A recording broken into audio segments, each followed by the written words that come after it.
Hello बच्चों, कैसे हैं आप लोग। मैं गायत्री पब्लिक स्कूल के यूट्यूब चैनल पर आप लोग का स्वागत है। आज हम आप लोग के लिए 7 क्लास का रीजनिंग का क्वेश्चन सीरीज लेकर आए हैं। चलिए अब हम लोग इसका स्टार्ट करते हैं। आप लोग एक कॉपी और पेन लेकर बैठ जाइए और इसको ध्यान से देखिए, इसको समझिए। पहला क्वेश्चन है आप लोग का, a mason get range 120 for every day he works.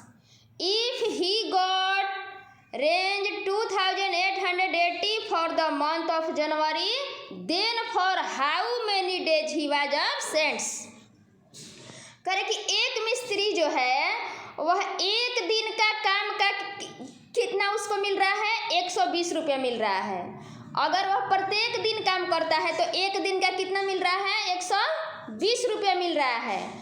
अगर वह जनवरी महीने में 2880 रुपया प्राप्त करता है तो बताइए कि उस महीने में वह कितना दिन अनुपस्थित है।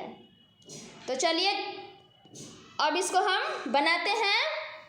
सिंस मतलब क्या होता है, चूंकि।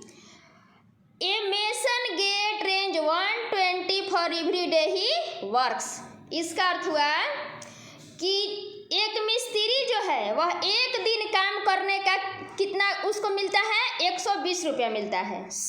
इसलिए he got the number of days for range 2880 रुपये। इसका अर्थ हुआ कि दिनों की संख्या यानी कि 2880 रुपये उसको पाने के लिए दिनों की संख्या हम यहाँ पर निकाल रहे हैं।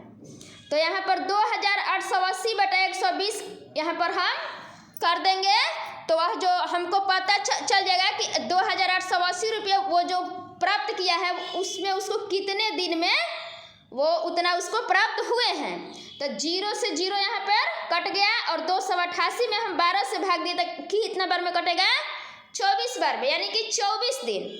वह 24 दिन काम किया है तो उसको मिला है कितना, 2880 रुपया।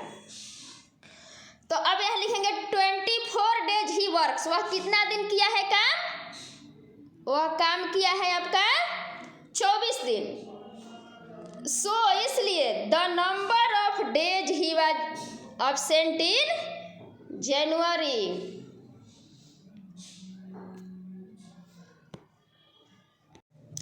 आगे है आपका इसलिए the number of days he was absent in जनवरी।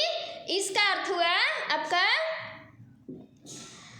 कि वह जनवरी में जो है दिनों की संख्या, जनवरी में अनुपस्थित दिनों की संख्या यानी कि वह जनवरी में कितना दिन क्या है, एब्सेंट है। तो हम जानते हैं कि जनवरी कितने दिनों का होता है, 31 दिनों का होता है।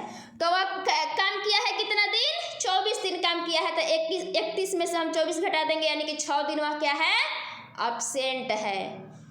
चलते हैं अगले पेज पर। अब देखिए क्वेश्चन नंबर 2 है आपका, if 8 men complete A work in 10 days। यदि 8 आदमी एक काम को 10 दिन में पूरा करते हैं, then how many men will complete the work in 40 days। तब करे कि यदि 8 आदमी एक काम को 10 दिन में पूरा करते हैं तो 40 दिन में उस काम को पूरा करने के लिए कितने आदमी की जरूरत होगी। तो सबसे पहले हम क्या करते हैं, एक दिन का निकालेंगे। कहने का मतलब है कि अगर 10 दिन में 8 आदमी की जरूरत है तो एक दिन में जो है कितने आदमी की जरूरत होगी। तो यहाँ पे लिखेंगे सिंस का मतलब क्या हुआ, चूंकि 8 men complete A work in 10 days, यानी कि चूंकि 10 दिनों में एक काम को पूरा करने में कितने आदमी लगते हैं, 8 आदमी। The number of men will complete the work in 1 day। इसलिए एक दिन में काम को पूरा करने के लिए आदमियों की संख्या बराबर। अब इसको आप लोग समझिएगा, जब 10 दिन में वो काम पूरा हो रहा है तो कितने आदमी लग रहे हैं, 8 आदमी। जब 8 आदमी लग रहे हैं तो उस काम को करने में 10 दिन लग रहा है। और अगर एक ही दिन में उस काम को किया जाए तो आदमी की संख्या क्या हो जाएगी, बढ़ेगी। तो यहाँ पे क्या हो जाएगा, गुना हो जाएगा इसमें। ये आपका व्युत्क्रमानुपाती नियम से होता है। पहले इसमें क्या होता है, गुना होता है। तो 8 में 10 में गुना किया यानी कि 80 आदमी लगेंगे। एक दिन में उस काम को पूरा करने के लिए कितने आदमी लगेंगे, 80 आदमी। पूछ रहा है कितना का, 40 दिन में जो है कितने आदमी की जरूरत होगी। तो the number of men will complete the work in 40 days, यानी कि 40 दिन में काम को पूरा करने के लिए आदमियों की संख्या बराबर क्या हो जाएगा, 80/40। यानी कि एक दिन में जब 80 आदमी, तो 40 दिन में 80 बटा क्या हो जाएगा, यहाँ पर भाग कर देंगे, तो यानी कि 2 आदमी। कहने का मतलब है कि 40 दिन में जब वो काम पूरा होगा तो कितने आदमी उसमें लगेंगे, 2 आदमी लगेंगे। तो काम जो है 40 दिन में पूरा होगा। चलिए चलते हैं क्वेश्चन नंबर 3 पर। क्वेश्चन नंबर आपका 3 है 40% of 760 is equal to what. इसका आप लोग का सीधे क्या करना है, मान निकालना है। तो 40% का क्या हो जाएगा, 40/100 हो जाएगा। ऑफ मतलब क्या होता है, गुना, और 760 है तो यहाँ पर हम लिख देंगे 760। इसी को क्या करेंगे, हमारा 0 से 0 क्या हो गया, कट गया। और ये 40 ऊपर है, 10 नीचे है, तो 10 चौका 40, 4 बार में कटा। ऊपर क्या बचा, 4 गुने 76, यानी कि 4 × 76 हम गुना कर दिए तो इसका मान कितना आ गया, 304 आ गया। अब चलिए क्वेश्चन नंबर 4 की तरफ। Express 40% as fraction. कह रहा है कि 40% को फ्रैक्शन क्या होता है, फ्रैक्शन का मतलब होता है भिन्न। कह रहा है कि 40% को भिन्न में लिखिए। भिन्न यानी कि इसको बटा में, अंश और हर में लिखिए। तो हम क्या करेंगे, 40% है तो इसको कर देंगे 40/100। जब उसमें परसेंट दिया है तो क्या हो जाता है, 100 हो जाता है। 0 से 0 हमारा कट गया, और यहाँ पर बचा 4/10, तो ये हमारा 2 से दोनों कट जाएगा। 2 दूनी 4, 2 5 10, इससे कितना आया, 2/5 आया। अगर 40% को हम फ्रैक्शन में किए तो ये हमारा कितना आया, 2/5 आया। चलिए अब चलते हैं क्वेश्चन नंबर 5 की ओर। चलो अगला है ₹200 मल्टीपल 50% मल्टीपल 50% मल्टीपल 40%। इसका क्या करना है, आपको मान निकालना है। तो यहाँ 200 है, यहाँ मल्टीपल 50% है तो हम इसको क्या कर दिए, 50/100 कर दिए। फिर मल्टीपल 50% है तो इसको भी कर दिए 50/100, और ये है मल्टीपल 40% तो इसको भी कर दिए 40/100।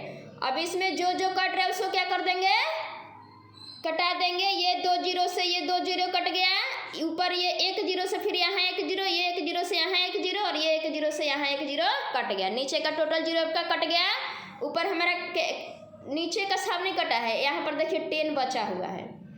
तो ऊपर में हमारा क्या क्या बचा, 2 × 5 × 5 × 4, यहाँ से आपका ये, और नीचे हमारा बच गया 10। अब देखिए इसको हम कटाएंगे तो ये यहाँ से ये कट गया, 2 × 5 = 10, और यहाँ 5 से 5 ये कट गया। ऊपर क्या बचा, 5 × 4 यानी कि 20 हो गया इसका आंसर। चलिए अब चलते हैं क्वेश्चन नंबर 6 की ओर।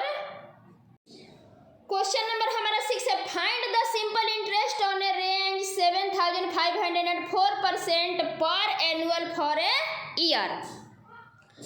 कह रहा है यहाँ पर सिंपल इंटरेस्ट का हिंदी क्या होता है, साधारण ब्याज। करे कि साधारण ब्याज निकालिए 7500 रुपया पर 4% की दर से 1 साल के लिए। तो यहाँ पर हमारा प्रिंसिपल ये हो गया 7500, यानी कि मूलधन हो गया, और रेट हो गया ये 4%, और ये क्या हो गया, टाइम हो गया 1 ईयर। अब हमको निकालना है एसआई। तो साधारण ब्याज का फॉर्मूला आप लोग को पता है, मूलधन गुने समय गुने दर बटा 100, यानी कि P × T मल्टीपल R/100। तो P का मान हमारा है 7500 मल्टीपल 1 मल्टीपल 4/100।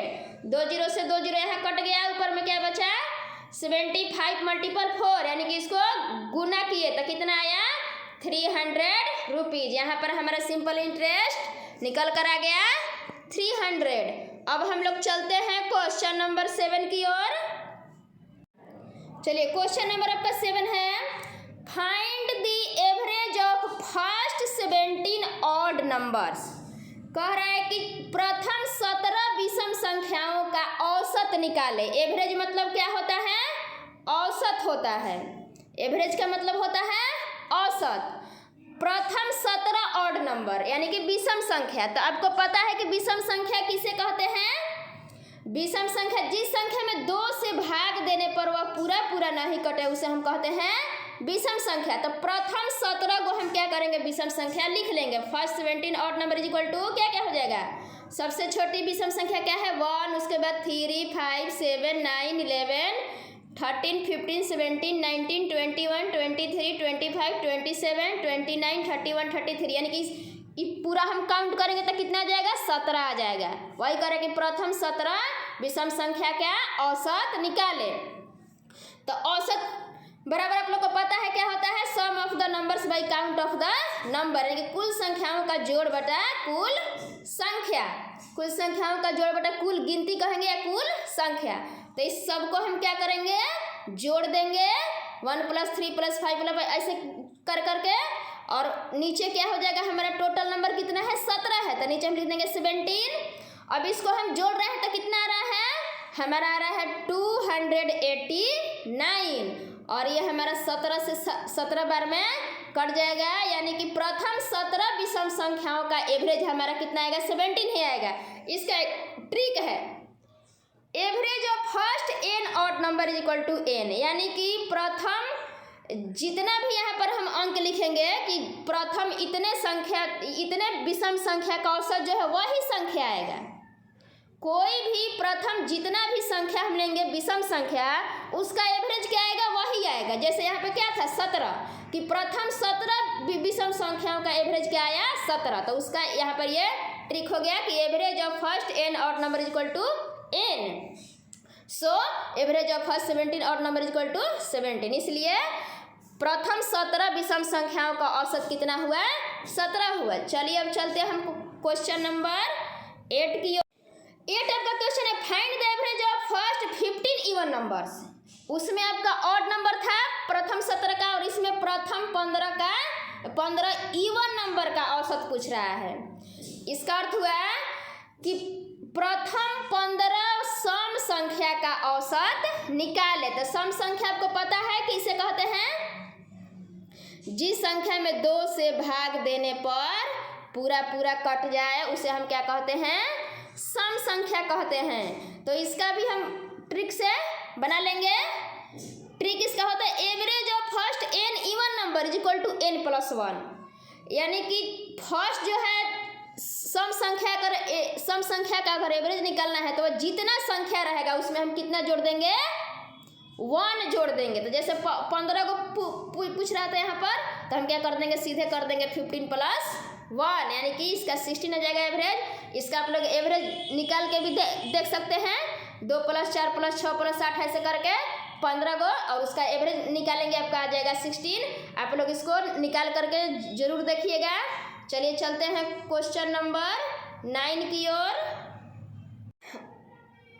अब देखिए 9 क्वेश्चन है average of all prime numbers between 30 to 50। इसमें आपको क्या करना है कि 30 से 50 के बीच सभी अभाज्य संख्या, प्राइम नंबर मीन्स क्या होता है? अभाज्य संख्या होता है। 30 से 50 के बीच सभी अभाज्य संख्या का एवरेज औसत निकाले। तो सबसे पहले हम लोग जानेंगे कि अभाज्य संख्या किसे कहते हैं। तो जिस संख्या का केवल 2 गुणनखंड हो, जिस संख्या का केवल 2 गुणनखंड हो उसे हम क्या कहते हैं? अभाज्य संख्या कहते हैं। तो देखिए सबसे छोटी अभाज्य संख्या हमारा क्या है? 2 है। 2 का हम अगर गुणनखंड करें तो गुणनखंड का मतलब हुआ कि कौन कौन संख्या से कटेगा। तो एक तो 1 से कटेगा और एक 2 से कटेगा। 2 के बाद हमारा 3 है। 3 जो है ये भी 1 से कटेगा और 3 से कटेगा। इसके बाद हमारा 5 है। 5 जो है 1 से कटेगा और 5 से कटेगा। यानी कि जो संख्या 1 से कटे और अपने आप से कटे उसे हम क्या कहते हैं? अभाज्य संख्या कहते हैं। इस तरह से देखिए अगर हम 4 को लेंगे तो 4 का गुणनखंड हमारा क्या आ जाएगा? 1 से कटेगा, 2 से कटेगा और 4 से कटेगा। इसका मतलब कि यहाँ पर इसका 3 गो आ गया गुणनखंड। तो इसलिए 4 जो है अभाज्य संख्या नहीं है। अब आप लोग समझ गए अभाज्य संख्या किसे कहते हैं।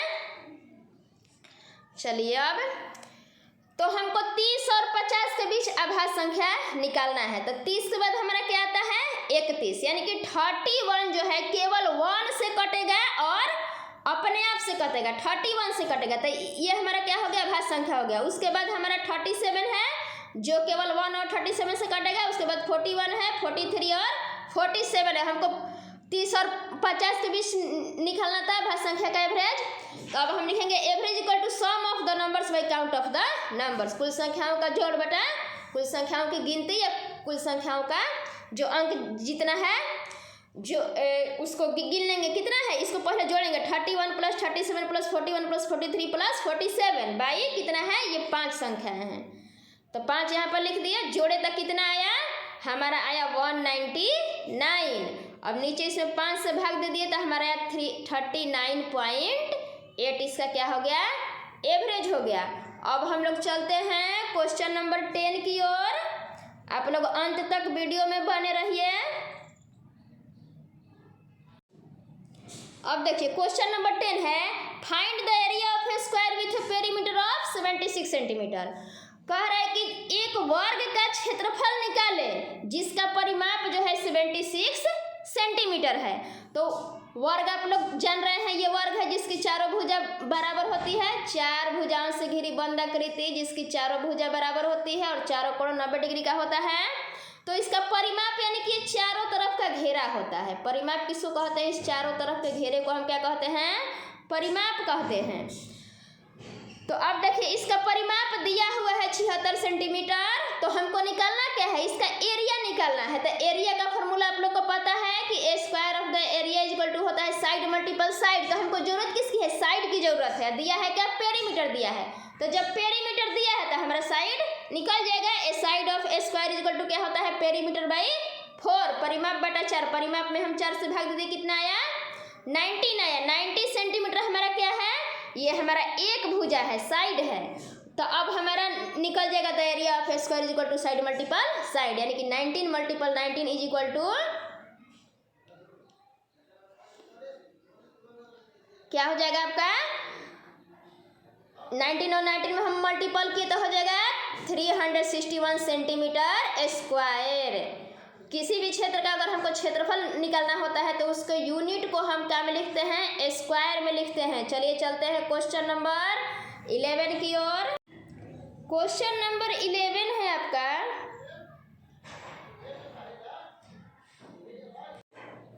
आपका क्वेश्चन नंबर 11 है tick the correct option in antonymous word. कह रहा है कि उल्टे शब्द को जो है इसमें ऑप्शन में उल्टे शब्द को चूज कीजिए। पहला आपका है पंप। पंप में सबको पता है क्या होता है मोटा होता है। अब देखते हैं कि इसे पंप का एंटोनोमस क्या है, इसका उल्टा क्या है अपोजिट इसका।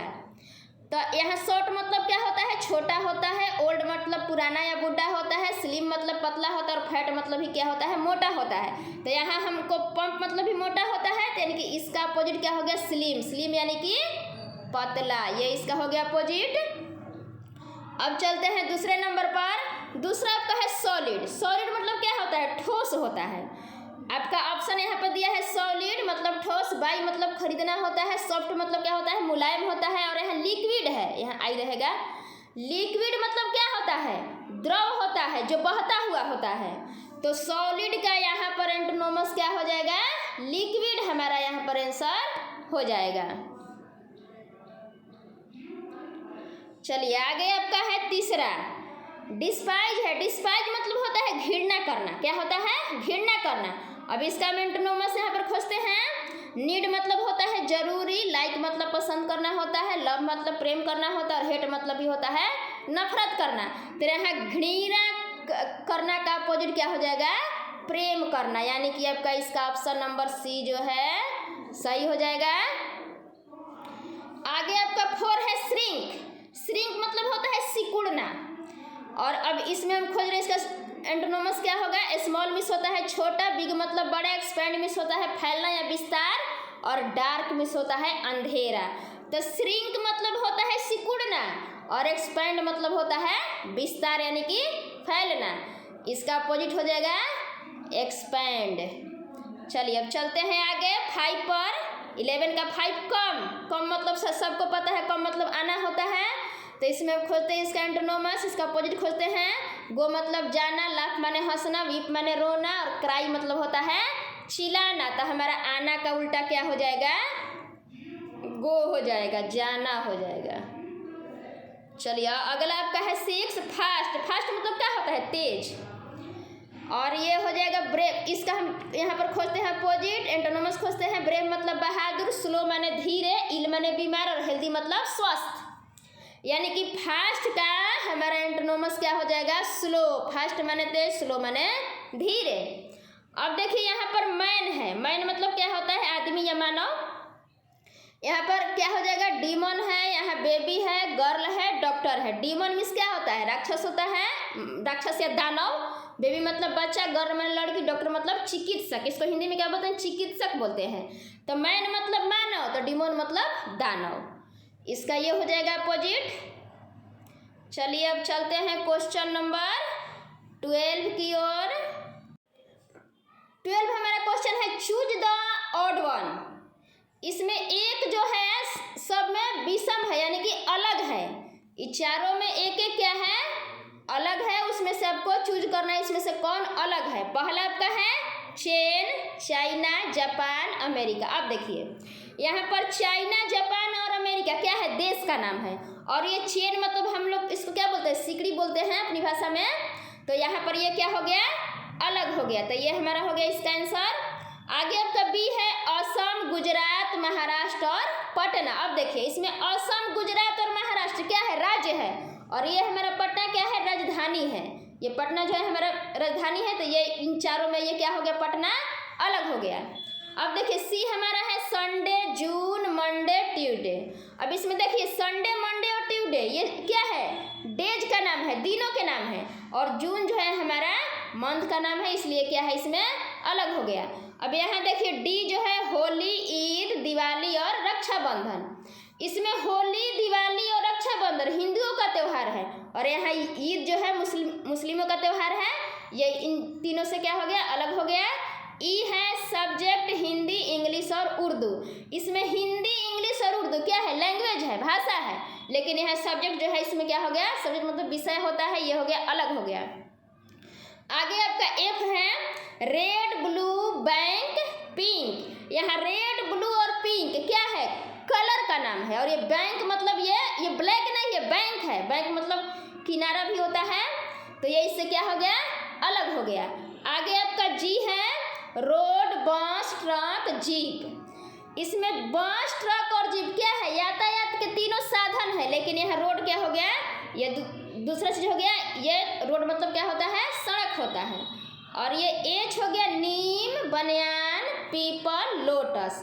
ये देखिए नीम, बनियान और पीपल ये तीनों पेड़ है। लेकिन लोटस क्या है? एक इसको हम झाड़ी में आता है, ये झाड़ी है। और ये तीनों क्या है? पेड़ है। तो इस तरह से आपका क्लास फिनिश हो गया। चलिए मिलते हैं हम अगले वीडियो में। आशा है आप लोग को समझ में आ गया होगा।